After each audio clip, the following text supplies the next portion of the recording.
तो ये मेटाबॉलिज्म समझ में आया है ना।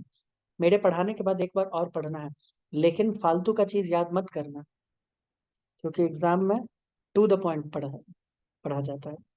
Storage of fat, liver fat को भी स्टोर करता है, यस। तुमने अभी देखा था ना, फैट स्टोरिंग सेल बीच में देखे थे ना, साइनोसॉइड में। बोलोगे हाँ हाँ देखे तो थे।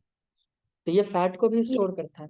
इसके अलावा ये वेरी वेरी इंपॉर्टेंट है ना, ये वाला डीएमिनेशन एंड यूरिया फॉर्मेशन। तुम कभी सोचे हो कि आ, हमारे बॉडी में, तुम बोलोगे सर किडनी का काम है यूरिया को अलग करना, है ना, बार बार यही बोलते हो। हमारे यूरिन के थ्रू ये यूरिया को हटा देता है ना, है ना। अरे बोलो तुम ऐसा मृणाली। यस, ये यूरिया। बट ये यूरिया आता कहाँ से, कभी सोचे हो? ये यूरिया आता है लीवर से। कहाँ से आता है? लीवर से। हमारे बॉडी में जब अमाइनो एसिड हम खाते हैं, है ना, प्लांट, एनिमल, इसी सब का प्रोडक्ट खाते हैं ना, इसके अलावा क्या खाएंगे? जो भी खाते हो या तो वो प्लांट होता है या तो एनिमल। और अगर मैं सेल्यूलर लेवल पे बात करूं, तो या तो प्लांट का सेल खा रहे होते हो या एनिमल का सेल। मैं सेल का बात करता हूँ। क्या इसके अलावा और कुछ खाते हो क्या? नहीं। कुछ भी खाते हैं या तो वो प्लांट सेल होता है या तो एनिमल सेल। क्या योगेश? इसके अलावा कुछ होता ही नहीं। और सेल अगर है, तो सेल में क्या होता है? प्रोटीन। प्रोटीन से बना। और प्रोटीन किससे बना होता है? अमाइनो एसिड से। तो अमाइनो एसिड को ये कन्वर्ट कर देता है किसमें? यूरिया में। हमारा बॉडी, लीवर सॉरी, ठीक है। और ये यूरिया होता है बड़ा टॉक्सिक। इसको निकालता कौन है बाहर? किडनी, यूरिन की मदद से, पानी की मदद से, ठीक है। तो अमाइन, हमारा जो अमाइनो एसिड है ना, वो बनने लगता है अमोनिया। इस अमोनिया को कन्वर्ट करना बहुत जरूरी है यूरिया में, क्योंकि अमोनिया बहुत टॉक्सिक होता है। उससे कम टॉक्सिक होता है यूरिया। उससे और कम टॉक्सिक होता है यूरिक एसिड, ठीक है। तो हमारा लीवर तो हमको बचाता है। अगर नहीं करेंगे तो अमोनिया बॉडी में बनेगा और कहानी समाप्त हो गया, ठीक है। देखो, liver converts ammonia more toxic into less toxic urea through ornithine cycle. पहले हम ऑर्निथीन साइकिल पढ़ाते थे, बट अब नहीं पढ़ाएंगे, I am very sorry to say, ठीक है। बोलो कोई दिक्कत? No no. सर। यस। तो देख रहे हो लीवर का फंक्शन, देख रहे हो, डिटॉक्सिफिकेशन करता है ब्लड का। क्या कर रहा है? डिटॉक्सिफिकेशन। अब आओ, purification of blood, very important. Kupffer cells of liver are phagocytic cell, help in phagocytosis of dead blood cells and bacteria from the blood. याद रखना कि एक स्प्लिन नाम का भी कोई चीज होता है, ऑर्गन होता है, जिसे हम लोग कहते हैं ग्रेव यार्ड ऑफ यार। RBC. Yes, graveyard of RBC. वो भी ये काम करता है, और लीवर भी ये काम करता है। देख लिए योगेश, लीवर का कौन सा सेल? कफर सेल्स, वो भी ये ऑफर काम से। करता है। और स्प्लिन भी करता है, ठीक है मृणाली। स्प्लिन वाला तुमको बता दिया जाएगा। दूसरा काम है फिर सर वो synthesis of, yes, synthesis of plasma protein. याद करो योगेश। तुम बोलोगे यस सर याद आ रहा है। ब्लड दो चीज से मिलकर बना है, एक प्लाज्मा और एक प्लाज्मा। ब्लड के ब्लड। कॉर्पसल्स, है ना। कॉर्पसल, कॉर्पसल्स आरबीसी, की अगर हम डब्ल्यूबीसी। बात करें, तो आरबीसी, डब्ल्यूबीसी और प्लेटलेट्स, है ना, यही तीन था। बोलोगे हाँ यस। सर। और प्लाज्मा का अगर हम बात करें, तो प्लाज्मा में अलग अलग क्या थे? प्लाज्मा प्रोटीन थे, जिसमें कुछ प्रोटीन, एंटीबॉडी भी हाँ। बनाते थे, याद है? Gamma globulin protein. ये क्या करता था? एंटीबॉडी बनाता था। इसके अलावा प्रोथ्रोम्बिन, फाइब्रिनोजन, ये सब प्रोटीन कहाँ से बनता है मालूम है? लिवर। देख लो, जो किस में हेल्प करता है? ब्लड के क्लॉटिंग में। फैक्टर, क्लॉटिंग फैक्टर सेकेंड, 7, 9, 10, सब लीवर में बनता है। अगर लीवर काम करना बंद कर दे, तो ब्लड भी क्लॉट नहीं होगा। Got it? हम्म देख रहे हो? एक सेकंड मुझे दोगे क्या? मैं यस लैपटॉप को सर। चार्ज में लगाता हूँ। लैपटॉप को चार्ज में।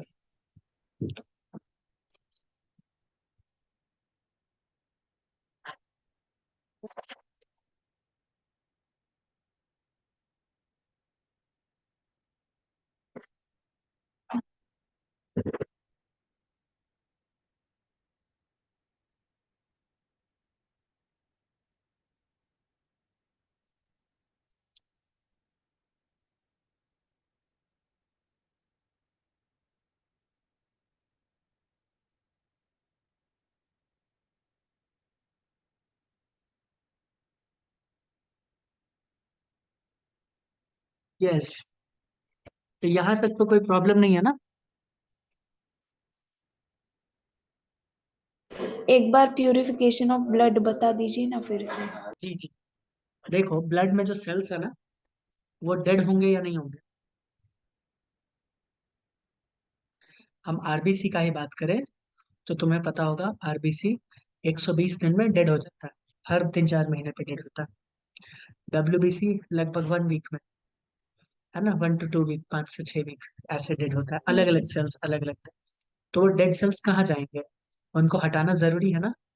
तो एक ऑर्गन है स्प्लिन, वो ठीक हमारे पेट के पीछे होता है। कहाँ होता है? पेट के पीछे। ठीक है। तो वो क्या करता है? ये काम करता है। इसके अलावा लीवर भी ये काम करता है। स्प्लिन के अलावा कौन काम करता है? ये लीवर। तो लीवर प्यूरिफिकेशन ही तो कर रहा है ना ब्लड का।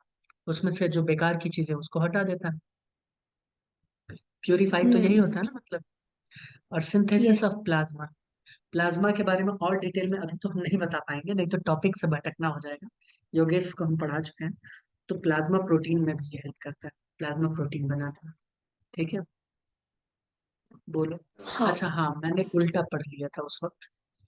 गामा ग्लोब्यूलिन को छोड़ के, देख रहे हो, एक्सेप्ट गामा ग्लोब्यूलिन, चाहे प्रोथ्रोम्बिन हो, फाइब्रिनोजेन हो, ब्लड के कितने भी क्लॉटिंग फैक्टर, सब के सब कौन बनाता है? लीवर। कौन बनाता है योगेश? लीवर। लिवर। ठीक है। इसके अलावा हेपारिन। ठीक है। हम जानते हैं ये एंटी कोएगुलेंट होता है। कभी तुमने सोचा है मृणाली कि खून आखिर क्लॉट क्यों नहीं कर जाता है हमारे बॉडी के अंदर? तुम बोल रहे हो ना सर, तुम सोच रहे होगी कि सर बोल रहे हैं कि ब्लड को क्लॉट करने वाले जितने प्रोटीन हैं, देखो फैक्टर्स, है ना, सब के सब हमारे बॉडी में है ही, ये भी है, ये भी है। तो ब्लड आखिर क्लॉट क्यों नहीं कर जाता है अंदर ही अंदर, है ना? वो हम्म। इसलिए नहीं होता क्योंकि हेपारिन नाम का भी चीज बैठा हुआ है अंदर में, जिसे कहते हैं एंटी कोएगुलेंट। और दूसरी बात, कोएगुलेशन के लिए ऑक्सीजन का भी होना जरूरी है। नेचर में जो पाया जाता है, ऑक्सीजन के संपर्क में आते ही ये सारे एक्टिवेट हो जाते हैं। ये सब के सब एक्टिवेट हो जाते हैं। ठीक है। इसीलिए मैं तुम्हें बता दूं, जब किसी को डायलिसिस पे चढ़ाया जाता है ना, मशीन में डायलिसिस किया जाता है ना, तो उसका खून निकाला जाता है। एक तरफ से खून निकलता रहता है, हाथ से मान लो निकल रहा है, और मशीन में जा रहा है, और मशीन से घूम के दूसरे तरफ से आ रहा है खून उसके बॉडी में। ठीक है। जितना धीरे धीरे जाता है उतना धीरे धीरे। तो हम क्या करते हैं यहाँ पे? हेपारिन का इंजेक्शन दे देते हैं। क्या करते हैं? हेपारिन का इंजेक्शन दे देते हैं। ठीक है। ताकि क्लॉट ना कर जाए खून यहाँ पे, आर्टिफिशियल। और यहाँ पे फिर से एंटी हेपारिन दे देते हैं। क्या करते हैं? एंटी हेपारिन, कि बॉडी में अपना फिर से अपना नॉर्मल जैसे था वैसे जाए, जो करना है करें। ठीक है। ब्लड डोनेट करते तभी भी ऐसा होता है? हाँ, उसमें भी लगा देते हेपेरिन। हैं एंटी। Yes, anti heparin. नहीं तो बक्से में जो रखे रहोगे ना ऐसे, तो क्या हो जाएगा? खून क्लॉट बना ले, हो सकता है। इसलिए एंटी है, सॉरी, उसमें हेपारिन दे देते हैं। ठीक है। तो हेपारिन हम्म। बनाता कौन है? लीवर बनाता है। इसके अलावा विटामिन ए। अच्छा, यहाँ पे और कुछ दिया क्या? Some heparin are also formed by basophil, हमने डब्ल्यूबीसी में पढ़ रखा है। ठीक है। अब विटामिन ए देखो कौन बनाता है। हम जब चुकंदर या कैरेट खाते हैं ना, मृणाली, पता नहीं सुनी भी है कि नहीं, कैरेट, कैरेट मतलब गाजर होता है मृणाली। ठीक है। नाम सुनी हो? हाँ सर। ओके। तो ये गाजर जो है ना, इस गाजर में होता है कैरोटीन। क्या होता है? कैरोटीन। और इसी की वजह से ये लाल दिखता है।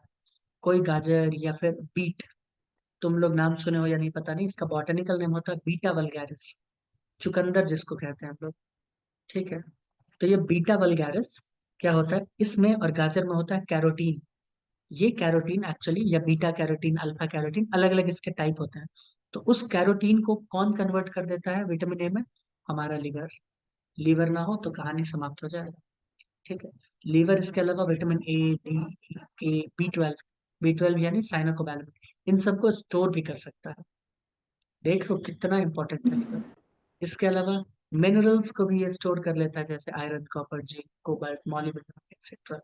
Liver is a good source of iron. इसीलिए हम लोग क्या करते हैं, जब मीट खाते हैं, जो लोग मीट खाते हैं, है ना, जैसे कि क्या हुआ, गोट, है ना, या फिर डियर, तो उसमें सबसे प्रेफर्ड पार्ट कौन सा होता है भाई? जिगर, कलेजा, है ना। कौन खाता है?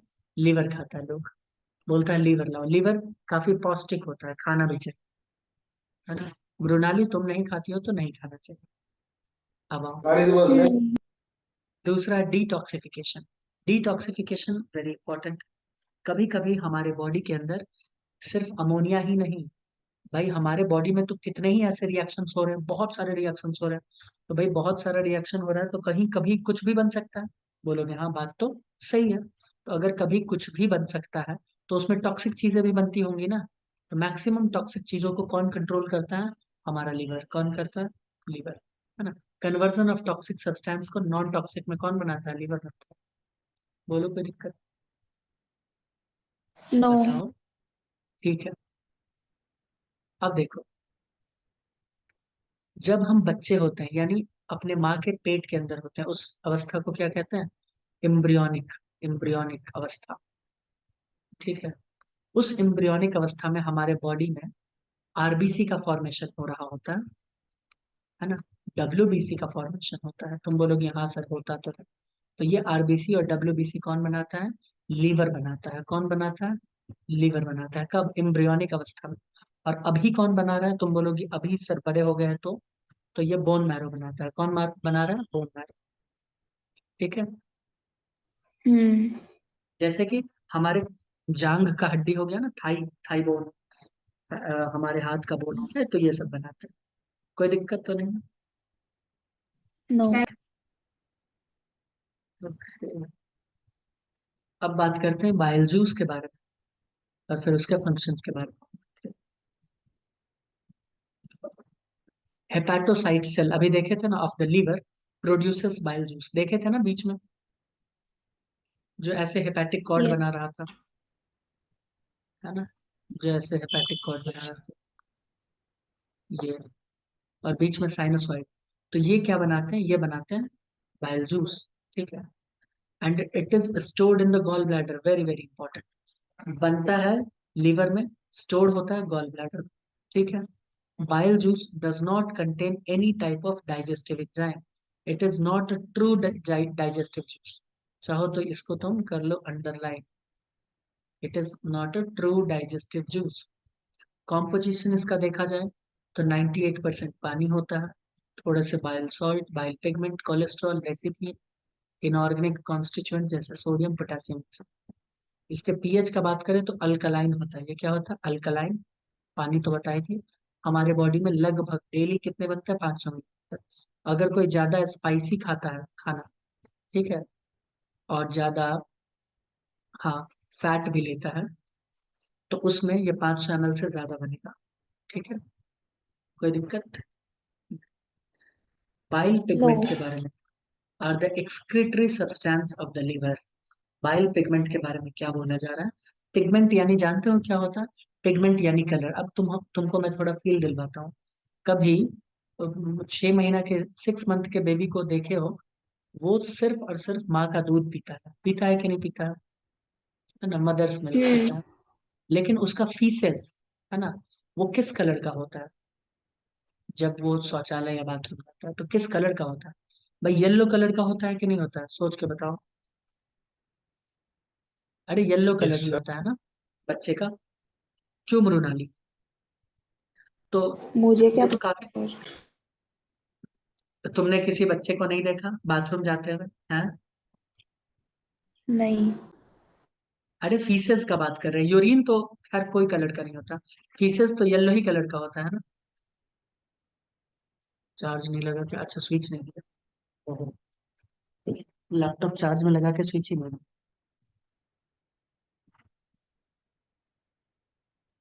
हाँ, बोलो। तुमने नहीं देखा क्या मृणाली? बोल रहे नहीं पता। हम्म। क्या हो? ये तो बड़ा गजब का बात हो गया फिर। तो तुमने क्या कभी गजब सोचा है, का। तुमने कभी सोचा है कि भाई बच्चा माँ का दूध पीता है व्हाइट कलर का, बट पॉटी उसका होता है येलो कलर का, ये क्यों हो रहा है? तो ऐसा इसलिए होता है क्योंकि उसका लीवर फंक्शनल है। उसका लीवर क्या है? काम कर रहा है। और उसका लीवर में एक पिगमेंट है जिसका क्या नाम है? बाइल। अब मुझे बताओ, कहीं कोई रिएक्शन होगा तो क्या अच्छा अच्छा चीज ही बनेगा या बुरा चीज भी बनेगा? एक्सक्रेटरी चीज भी बनेगा ना। तो ये जो पिगमेंट है ना, बाइल पिगमेंट, जब लीवर के अंदर काम चल रहा होता है, यानी मशीन लीवर का चल रहा होता है, तो उसमें भी कुछ कुछ एक्सक्रेटरी चीज बनता है। ये एक एक्सक्रेटरी चीज है जिसको क्या करना है, बॉडी से निकालना है। तो ये बाइल पिगमेंट किस में चला जाता है? बाइल जूस में। अब ये बाइल जूस खाने के साथ मिक्स हो जाता है और जो बचा हुआ चीज है उसके साथ ये एक्सक्रीटरी प्रोडक्ट बाहर आ जाता है। इसीलिए ह्यूमंस के जो फीसेस होते हैं ना, ह्यूमन के फीसेस किस कलर के होते हैं? येलो कलर के।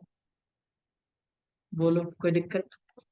तो उसमें येलो कलर क्यों आता है? इसी बाइल पिगमेंट की वजह से।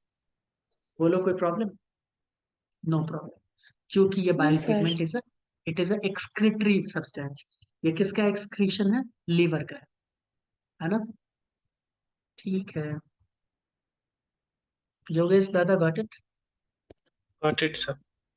ओके, आओ भाई, आगे आओ। बाइल में दो तरह के सॉल्ट होते हैं, एक इनऑर्गेनिक, एक ऑर्गेनिक होता है। तो ज्यादा इसमें डिटेल में उतरना नहीं है। बाइल जूस कंटेन ये सब सॉल्ट देख लो। Inorganic salt neutralizes the acidity of the food and make the medium basic. अच्छा, एक बात मुझे बताओ, फूड एसिडिटी ही होगा क्या? ये जरूरी है एसिड ही होगा? नहीं। यस, जरूरी है योगेश। क्योंकि आप भूल गए कि बाइल जूस कहाँ पे जाता है? तुम बोलोगे सर ये स्मॉल इंटेस्टाइन में जाता है। जाता है ना? हम्म। खाना कहाँ से आता है? तुम बोलोगे खाना यानी फूड। फूड आता है स्टमक से। कहाँ पे? तो स्मॉल इंटेस्टाइन में। अब मुझे बताओ, स्टमक का मीडियम कैसा होता है योगेश? एसिडिक। एसिड। तो अब समझ में आया, एसिडिक होना कंपलसरी है भाई, एसिडिक तो होगा ही होगा। तो उस एसिडिटी को कौन कम कर रहा है? ये इनऑर्गेनिक सॉल्ट। ठीक है, थोड़ा बहुत। ठीक है। Yes sir. ओके। इसके अलावा ऑर्गेनिक सॉल्ट के बारे में बात करें, जैसे sodium glycolate, sodium taurocholate found in bile juice. The main function of this salt is emulsification of fat. Very very important, अभी बताते हैं ये क्या है। Because pancreatic lipase can act only on emulsified fat, bile salts also help in the absorption of fats and fat soluble vitamin A. Okay, bile salt combined with the fat, cholesterol, phospholipid, lecithin, these vitamins to form compound called micelles. ठीक है, देखो, मैं बोल रहा हूँ कि मुझे किसी को कूटना है, समझ रही हो मृणाली? लेकिन प्रॉब्लम ये है कि हम चाहते हैं कि वो बंदा मेरा शक्ल ना देखे। तो क्या करें उसको? हेलमेट पहन के जाओ। हेलमेट नहीं, हम एक काम करते हैं ना, तुम दोनों को सुपारी दे देते हैं कि तुम क्या करो, उसको कवर कर दो चादर से ऊपर से ऐसे, और हम आएंगे और धो के चल देंगे। बोलोगे हाँ ये भी हो सकता है, क्या कहते हो? हाँ। ये भी हो अच्छा सकता प्लान है। है। यस, वही है। फैट के साथ, फैट के साथ क्या होता है कि ये जो सॉल्ट्स है ना, ये इसके साथ रिएक्ट कर जाते हैं। ठीक है, थोड़े बहुत, और छोटे छोटे टुकड़ों में तोड़ देते हैं। इस छोटे टुकड़े जो टूटे होते हैं, इसको ये सॉल्ट घेर के रखते हैं चारों तरफ से। और तब आता है लाइपेज, ये नकटे वाला लाइपेज कहाँ से? पैंक्रियाज से। और अब ये तोड़ता है, इस फैट को डाइजेस्ट करता है। बिना इमल्सिफाइड फैट फैट को ये कुछ नहीं कर सकता। Got it? इसके अलावा हमारे बॉडी में फैट का या फैट सॉल्युबल विटामिन जो है, ये याद रखना, fat soluble vitamin very important list, इनको भी एब्जॉर्ब करवाने में हेल्प करता है। बोलो कोई दिक्कत? इसके अलावा नो सर। कोलेस्ट्रॉल फॉस्फोलिपिड के साथ मिलकर एक कंपाउंड बनाता है जिसे माइसेल्स कहते हैं। इसके बारे में भी देखें। अब आइए बाइल जूस का फंक्शन देखते हैं। देख ले Mrinali. Yes. Neutralisation of HCl। HCl कहाँ से? स्टमक से, है ना? स्टमक से आ रहा है। और न्यूट्रलाइजेशन के लिए बाइल, सॉरी, हमारे डुओडेनम के पास भी तो एक सिस्टम था, याद आ रहा है? जो अल्कलाइन चीज सिक्रेट करता था, याद आया? नहीं आया? Yes sir. ब्रूनर्स ग्लैंड, हम्म। भूल गए क्या?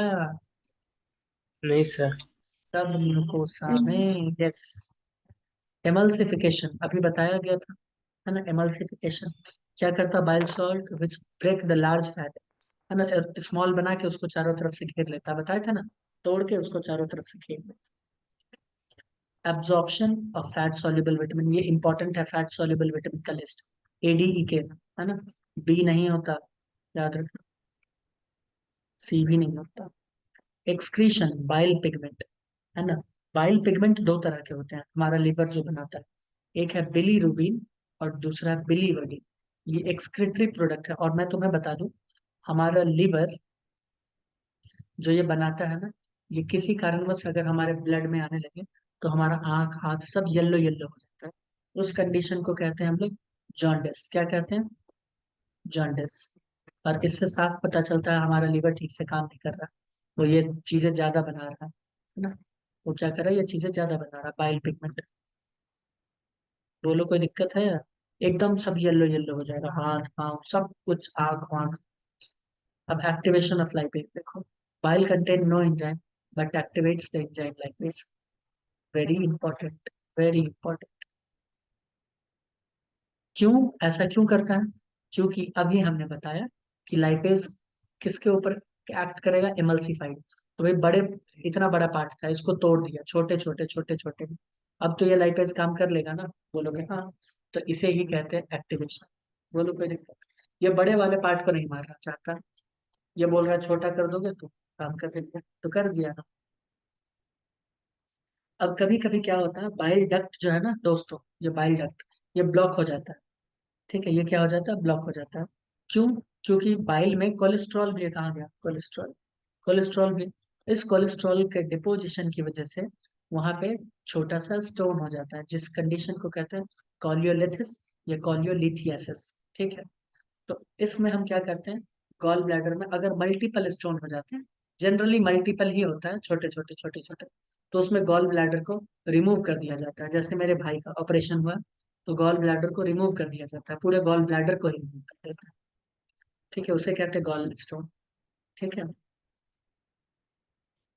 बोलो, उसमें ये कोई प्रॉब्लम नहीं होता, प्रॉब्लम यही है कि हम खाना खाते हैं ना, तो हमारे गॉल ब्लैडर में पहले से क्या रहता है, बाइल, क्या रहता है पहले से, बाइल।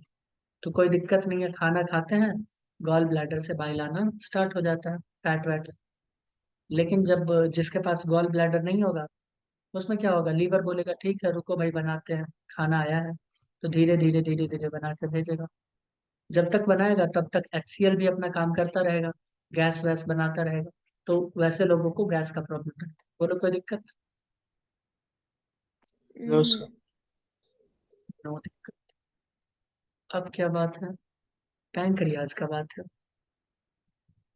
आओ पैंक्रियाज भी स्टार्ट कर दे, खत्म कर दे इसको।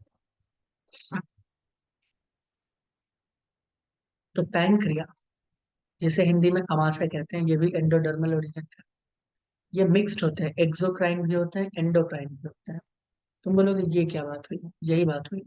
देखो, एंडोक्राइन और एक्सोक्राइन में थोड़ा सा अंतर बता दे क्या, बोलो यस दोस्तों। Yes sir. और एक होता है एक्सोक्राइन।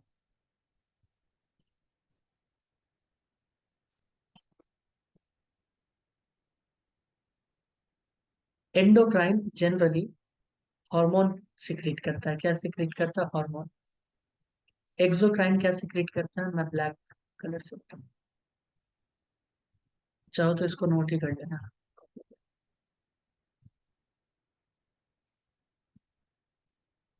एंडोक्राइन हार्मोन,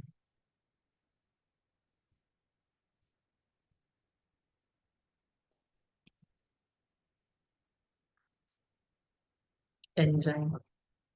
अब मुझे एक बात बताना, अगर बॉडी में कोई हार्मोन रिलीज होता है तो उसका इफेक्ट पूरे बॉडी पे देखने को मिलता है क्या? मान लो डर वाला हार्मोन, तो सब जगह पूरे शरीर में उसका इफेक्ट होगा, हाँ या ना, सोच के बताओ। हाँ। बिल्कुल होगा।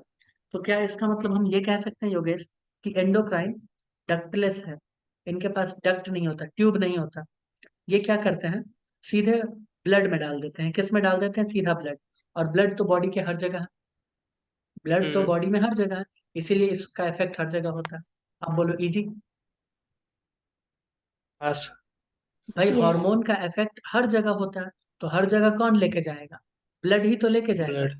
तो ठीक है, हम बोल देते हैं कि भाई ये इस तरह के ग्लैंड क्या करते हैं, हार्मोन बनाते हैं और सीधा ब्लड में डाल देते हैं। यानी इनके पास अपना कोई डक्ट वक्ट है नहीं, ट्यूब व्यूब कुछ नहीं है, कोई दिक्कत नहीं। अब मुझे हाँ सर। बताओ, डाइजेस्टिव सिस्टम में मान लो कोई इंजाइम बना, लाइपेज बना, प्रोटीएज बना, कुछ भी बना, क्या उसका दूसरे जगह कोई रोल है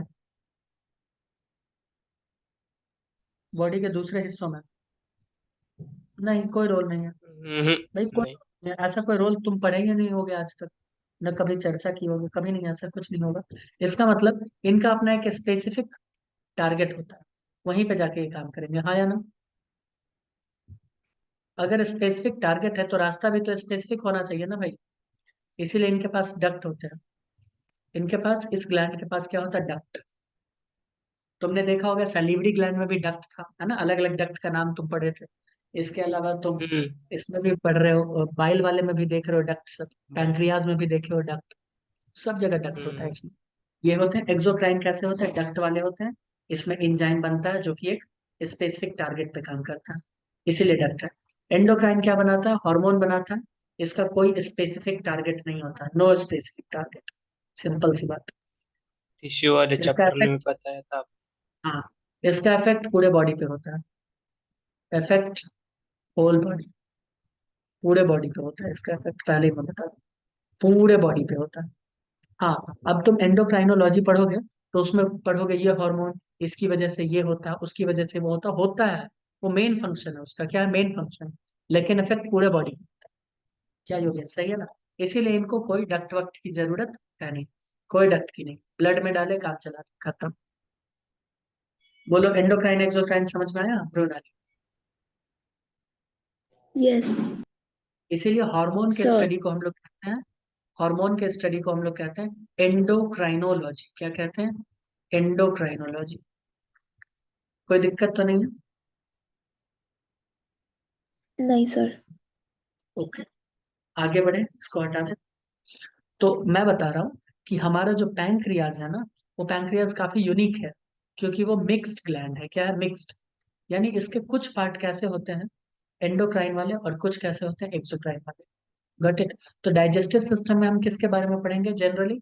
हम लोग पढ़ेंगे एक्सोक्राइन के बारे में, ठीक है। ऐसे एंडोक्राइन के बारे में भी बता देंगे ना, बीटा सेल्स के बारे में, जिससे कौन रिलीज होता है, इंसुलिन, डायबिटीज के लिए। लेकिन ये यहाँ पे नहीं पढ़ते हैं, ये हम लोग पढ़ते हैं एंडोक्राइनोलॉजी में, हार्मोन वाले चैप्टर में, ठीक है। आओ दोस्तों, देखें, तो ये इंडोडर्मल ओरिजिन का मिक्स्ड है, एक्सोक्राइन एंडोक्राइन दोनों है ना। अभी मैंने बताया लिम्स ऑफ सी शेप का होता है, organ situated but in the limbs of C shape duodenum. अच्छा हाँ, ये इसके बीच में है, यहाँ कहीं सिचुएटेड होता है, ऐसे करके, ठीक है, ऐसे करके, ऐसे करके बीच में सिचुएटेड है। अभी डायग्राम तो दिखाए भी थे ना, इसमें सिचुएटेड होता है। It's 99% part is exocrine. देख लिए, 99%। यानी 99% क्या बनाता है, एंजाइम बनाता है। क्या बनाता है, एंजाइम। और 1% क्या बनाता है दोस्तों, हार्मोन। क्या बनाता है, हार्मोन। भाई यही हार्मोन। हुआ ना इसका मतलब, एंडोक्राइन मतलब हार्मोन, अभी मैंने बताया था। तुम बोलोगे हाँ, आओ। It is made up of numerous acini. Acini is a group of secretory cells surrounding a cavity. Each acini is lined by pyramidal shaped cells. These acinar cells secrete the enzyme of pancreatic juice. अब इसी के बीच में होता है कुछ कुछ खास तरह के सेल्स, जिनके बारे में मैं बताना तो चाहूंगा। बोलोगे हाँ, बताइए बताइए, कोई दिक्कत नहीं। देखो ये है एक्सोक्राइन पार्ट, ये क्या है दोस्तों, एक्सोक्राइन पार्ट, दिख रहा है ये सब। और ये है endocrine part, endocrine, alpha cell, beta cell. यही बीटा सेल क्या सिक्रेट करता है, insulin, delta cell, pancreatic polypeptide cell, blood vessels, ये सब। ये दिख रहा है बीच में, प्रोनाली। यस। ये वाला, ये वाला पार्ट क्या है, एंडोक्राइन, ठीक है।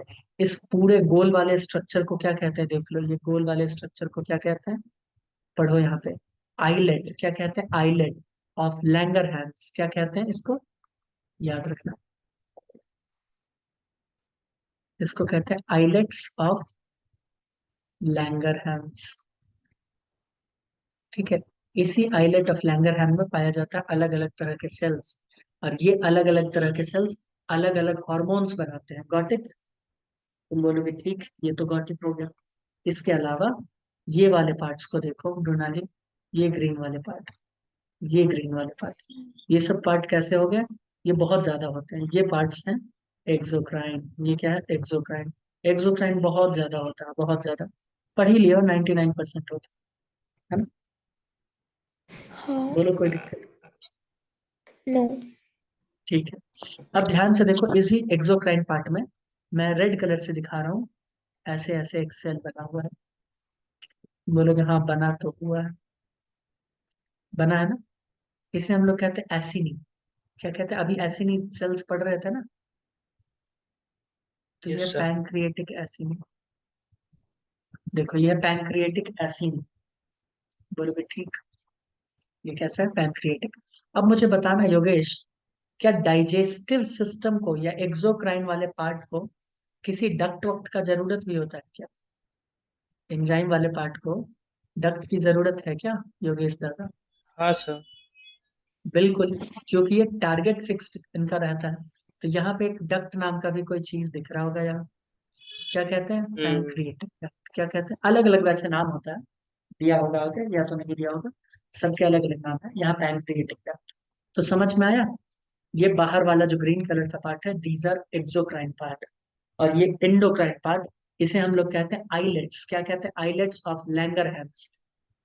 Islets of Langerhans is basically group of cells, है ना। और ये जो सेल्स है ना, यही है सेल्स, ग्लैंड की तरह काम करते हैं। और ये सेल्स बिखरे पड़े हैं, देख लो, बीटा सेल एक यहाँ पे पड़ा हुआ है, कुछ यहाँ पे पड़ा होगा, कुछ यहाँ पे पड़ा होगा, यही सब मिलकर बनाते रहते हैं क्या, इंसुलिन, जिसका काम होता है ग्लूकोज को कम रखना बॉडी में। ये है अल्फा सेल, ये क्या बनाते हैं भाई, ये बनाते हैं ग्लूकागॉन। ये ग्लूकोज को ज्यादा रखता है, शुगर, ग्लूकोज को, शुगर को ज्यादा रखता है ब्लड में, ये ज्यादा रखता है और ये कम रखता है, यही है। आगे बढ़ेंगे इस, ठीक है मृणाली, कोई problem? No sir. No problem. Each acini opens into pancreatic ductule. Many pancreatic ductule combine to form many pancreatic duct. Duct of Wilson. The main pancreatic duct join with the common bile duct to form a hepatopancreatic ampulla, which opens into duodenum. This opening is guarded by sphincter of Oddi. Opening of the bile duct into pancreatic duct is controlled by sphincter of Boyden. Opening of bile duct into pancreatic duct. Okay. The accessory pancreatic duct, duct of Santorini, opens into the duodenum with separate opening with the duodenum. ठीक है, आओ आओ आओ देखें, यहाँ जो है ना, ये इसके छोटे छोटे छोटे छोटे बहुत सारे ओपनिंग खुलते हैं, कहाँ पे, पैंक्रिएटिक डक्ट में। कहाँ खुलते हैं, पैंक्रिएटिक डक्ट। बोलो कोई दिक्कत? और मेन नो। पैंक्रिएटिक डक्ट, छोटे छोटे पैंक्रिएटिक डक्ट्यूल मिलके मेन पैंक्रिएटिक डक्ट बनाता है। उसी डक्ट का साइंटिस्ट के नाम पे नाम है क्या है, डक्ट ऑफ विल्सन। बोलो कोई दिक्कत? बोलोगे नहीं कोई दिक्कत, है ना। अब इसी मेन पैंक्रिएटिक डक्ट को मैं तुम्हें दिखाना चाहता हूँ, ये कहाँ से आ रहा है, ये पैंक्रियाज से आ रहा है। ठीक है मृणाली, देखो, बोलोगे हाँ, ये ये दिखा योगेश दादा? बोलोगे हाँ सर दिखा। इसी को क्या कहते हैं, डक्ट ऑफ विल्सन भी कहते हैं, या तो पैंक्रिएटिक डक्ट भी कहते हो। कोई दिक्कत? बोलोगे नो, कोई दिक्कत नहीं। अब स्फिंक्टर के बारे में मैंने बताया था, और मैंने वाल्व के बारे में भी बताया था डायग्राम बना के। तो मैं बोल रहा हूँ, जो बाइल डक्ट आता है ना मृणाली, ध्यान से सुनना, ये बहुत इंपॉर्टेंट फिगर है, ये वाला फिगर। जो बाइल डक्ट आ रहा है, कहाँ से आ रहा है, गॉल ब्लैडर से, देखो देखो, आया। तो इस बाइल डक्ट से जो आ रहा है, इसे कहते हैं कॉमन बाइल डक्ट। इस कॉमन बाइल डक्ट में यहाँ पे तुम देख रहे हो एक स्फिंक्टर प्रेजेंट है, क्या है, यहाँ एक स्फिंक्टर प्रेजेंट, कंट्रोल करने के लिए, रेगुलेट करने के लिए, किसको, बाइल के क्वांटिटी को। उस स्फिंक्टर का नाम है स्फिंक्टर ऑफ बॉयडन। Very important. तुम बोलोगे सर इसको याद रखना है, तो बहुत ज्यादा इंपॉर्टेंट है, याद रखना पड़ेगा।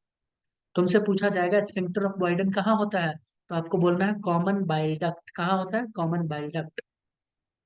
उसके बाद ध्यान से सुनना, एकदम ध्यान से सुनना, ये कॉमन बाइल डक्ट और ये मेन पैंक्रिएटिक डक्ट या विर्सन डक्ट, क्या दोनों यहाँ पे आके मिल रहा है? तुम बोलोगे यस, मिल तो रहा है। मिला कि नहीं मिला दोस्तों? जब ये मिलता है तो इस चीज को हम लोग कहते हैं हेपेटो पैंक्रिएटिक डक्ट। क्या कहते हैं मृणाली? इस पार्ट को हम क्या कहेंगे अब? हेपेटो क्या? Pancreatic duct. इस पार्ट हाँ, को क्या कहेंगे जहां हेपेटिक। पे ये दोनों मिल गए? Hepato pancreatic. हेपा मतलब क्या होता है? लीवर, है ना? हेपा मतलब लीवर। हम्म। तो हेपेटो पैंक्रिएटिक डक्ट। बोलो योगेश, कोई दिक्कत? तुमसे पूछा जाएगा कि हेपेटो पैंक्रिएटिक डक्ट किस किस से मिलने के वजह से बना है, तो क्या बोल देना? कॉमन बाइल डक्ट और पैंक्रिएटिक डक्ट। अब हेपेटो पैंक्रिएटिक डक्ट में एक और यहाँ पे लगा हुआ है, क्या दिख रहा है तुमको? स्फिंक्टर। इसे कहते हैं स्फिंक्टर ऑफ ऑडी। क्या कहते हैं? Sphincter of Audi. ये स्फिंक्टर ऑफ ऑडी बहुत इंपॉर्टेंट है, याद रखना। स्फिंक्टर ऑफ ऑडी रेगुलेट करता है कि इन दोनों का कंटेंट डुओडेनम के अंदर कितना जाएगा। स्फिंक्टर ऑफ बॉयडन किसमें रेगुलेट करता है कि बाइल, कॉमन बाइल डक्ट का कंटेंट कितना जाएगा हेपेटो पैंक्रिएटिक डक्ट में, जबकि ये रेगुलेट करता है कि कितना जाएगा किसके अंदर? डुओडेनम के अंदर। अब ये हेपेटो पैंक्रिएटिक डक्ट के ठीक स्फिंक्टर के आगे चौड़ा वाला पार्ट है जिसे कहते हैं एम्पुला, फुला हुआ पार्ट। और इस एम्पुला को कहते हैं हेपेटो पैंक्रिएटिक एम्पुला या एम्पुला ऑफ वेटर। बोलो, कोई दिक्कत? नहीं, नहीं कोई सर। दिक्कत? ठीक है। अब देखो यहाँ पे लिखा है the accessory pancreatic duct, the duct of Santorini, opens into the duodenum with separate opening located above the opening of main pancreatic duct. अब यहाँ पे कुछ अलग अलग ओपनिंग भी आके खुलते हैं, तो उस डक्ट का नाम है, वो पैंक्रिया से ही आते हैं, उस डक्ट का नाम है डक्ट ऑफ सेंटोरिनी। क्या नाम है? Duct of Santorini. तो वो भी याद रख लेना। इसको मैं फिर से बताऊंगा नेक्स्ट क्लास में। अभी मीटिंग बंद हो रही है, तो मिलते हैं नेक्स्ट क्लास में। तब तक के लिए बाय।